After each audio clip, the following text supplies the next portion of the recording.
policía que estaba en el lugar, ¿no? Algunos atacan con machetes, otros atacan con cuchillos. Este hombre, que no se sabe si tiene las facultades mentales alteradas o si es un terrorista, decidió atacar a un policía allí en las inmediaciones de la Catedral de Notre Dame, que tiene en este momento decenas de personas en el interior que no han salido en virtud de que también se puede asegurar el área. Claro, Narro, las medidas de precaución que se están realizando hasta el momento. Lo que dicen en todos lados, porque podemos ver algunos de los reportes que están realizando en diferentes medios europeos, sí. Y lo que se dice es que eviten el lugar. La policía está asegurando que ellos están trabajando para, de algún modo, asegurar la zona.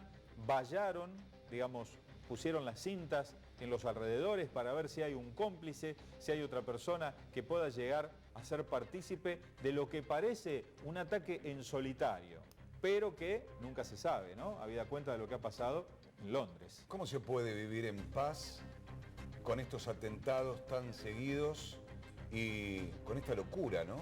Yo creo los lobos solitarios. La cuestión pasa por ese método tan básico y a la vez una convocatoria que realizó el Estado Islámico, como ya lo hemos nombrado desde este segmento en varias oportunidades, hace un par de años, y que fue el clic, fue la manera de cambiar el modo de atacar. Porque no se puede prever. No se puede prever, y porque cualquiera va a tomar el nombre del Estado Islámico, por ejemplo, si este fuera el caso. Todavía no tenemos confirmación de esto, si es una persona que está mal o si más allá de eso se trata de otro lobo solitario. Es la pregunta que se están haciendo los efectivos en este momento. El ISIS en su momento dijo: si tenés un auto, usalo; si tenés un hacha, usalo; si tenés un cuchillo, usalo; o si tenés un martillo, cualquier elemento lo tenés que usar contra los herejes. Así llaman al resto del mundo occidental, como nosotros entendemos la cuestión, y también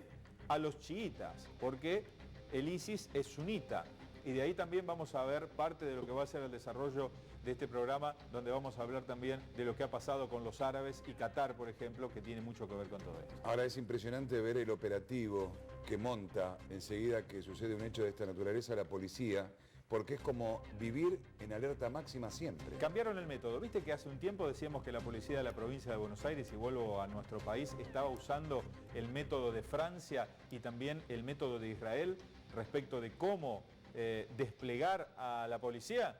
Y ahí tenemos Notre Dame en estas imágenes que son en vivo en este momento a través de la agencia Reuters. Compartíamos primero algunas imágenes de la agencia rusa Russia Today, que realmente fue una de las primeras que dio esta primicia, y ahora tenemos el servicio de Reuters allí también enviando la información. Te decíamos que en nuestro país se copiaba el método de desplegar, en este caso en Francia, gendarmes o policías, de acuerdo a los que estén abocados a cada lugar, porque en vez de estar concentrados en un solo sitio o en algunos pocos, ahora indudablemente lo hacen, digamos, desde diferentes sitios, y lo hacen ya, fíjate vos, para poder llegar en una respuesta rápida a cualquier lugar. Esto ha dado mucho resultado. En Gran Bretaña también lo utilizaron, y en los atentados del fin de semana, si no hubiese sido por esa respuesta rápida, la matanza en el Borough, en ese lugar donde había incluso argentinos también y otras personas de diferentes lugares del mundo, hubiera sido mucho peor.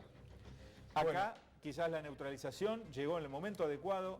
Es hora de aprender de esto, de cómo se despliegan, Sí. Y por eso es que se necesita que los efectivos estén en las calles, tanto en nuestro país por la inseguridad, que es un tema totalmente diferente al que está planteando en este caso Europa, como con las alertas que tienen que ver con el terrorismo en el mundo. Estados Unidos, todos sus socios de la coalición que está bombardeando en Siria y en Irak, Europa en general, muchos lugares como, por ejemplo, Filipinas, Indonesia, otros sitios como Australia, donde llega también estos yihadistas que actúan, y después el Estado Islámico los reconoce como sus soldados. Mientras estábamos viendo en vivo lo que está sucediendo ahora en París, hace pocas horas tuvimos que vivir este atentado terrorista en Australia. Y bien vos marcabas, Norberto, que uno puede hablar de Estados Unidos, del Reino Unido, de Francia, que forman parte de esta coalición que está actuando en la tierra de Irak, en Afganistán y en muchos puntos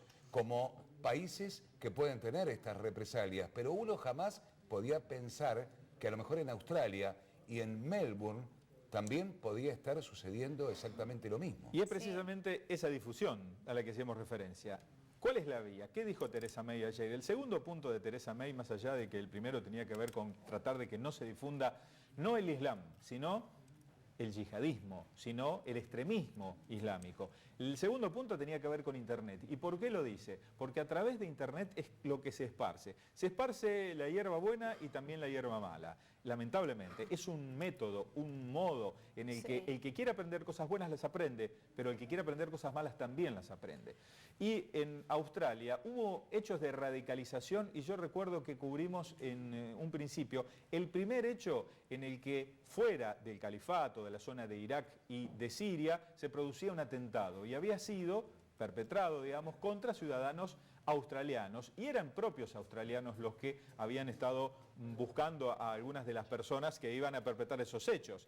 Entonces, Australia ha sido un lugar de reclutadores, por eso es que Norbert, no es raro. Sin duda, quédate, porque también vamos a hablar con Matías Ruffet. A 20 minutos de donde ocurrió este atentado en Australia estaba la selección argentina que se llevó flor de susto. 2 kilómetros nada más, ¿no? No, en realidad son 10 kilómetros la distancia del Crown Metropole, del hotel en el que está alojada la selección que dirige Sampaoli, y el epicentro de este ataque, que como bien marcaba Norberto, se incluye en esta lista de atentados que hubo en el último tiempo por parte del Estado Islámico. Y justamente a raíz de lo que ha sido este ataque, desde la selección argentina no tomaron ninguna medida extra a la habitual, es decir, no se agregaron personas de seguridad, sino que los agentes de policía australiana que están en la puerta del hotel siguen siendo los mismos.